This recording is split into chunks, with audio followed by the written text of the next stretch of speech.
Sometimes soybean is grown specifically as a green manure crop in sugar systems, and sometimes soybean, they'll have a bed each way. They'll either go green manure, or if it's looking good, they'll harvest it, or otherwise people will decide to pursue a dedicated crop for grain with the full-on intention of selling it into markets. So the kind of variety you need for those different roles is different. If it's a green manure, you want lots of biomass, lots of nitrogen fixation, lots of growth, and you also need to be able to do weed control in that crop. Big bulky variety, you'd use something like the variety Leichhardt. And then the next sort of tier up from that is growers who want to try and get beans that have been harvested into soybean markets. So the things that are important there are you need a light hilum, preferably no colour at all on the seed, and it needs to be well protected from insect damage, particularly during the last few weeks of grain fill, because the beans have to be attractive looking too in terms of a higher value market.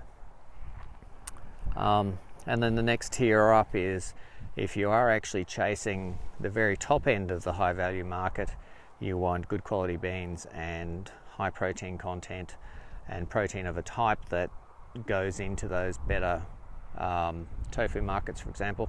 So a variety like Hayman will do that. Hayman generally has much higher protein content, and the protein that's present in the seed is of a type that makes better quality tofu. And really there's not much downside with Hayman. It does perform well in terms of grain yield as well, and it's got all the necessary disease resistances. Traditional soybean varieties are quite sensitive to the day length and the temperature regime in a particular location, so you needed to match the variety to the location.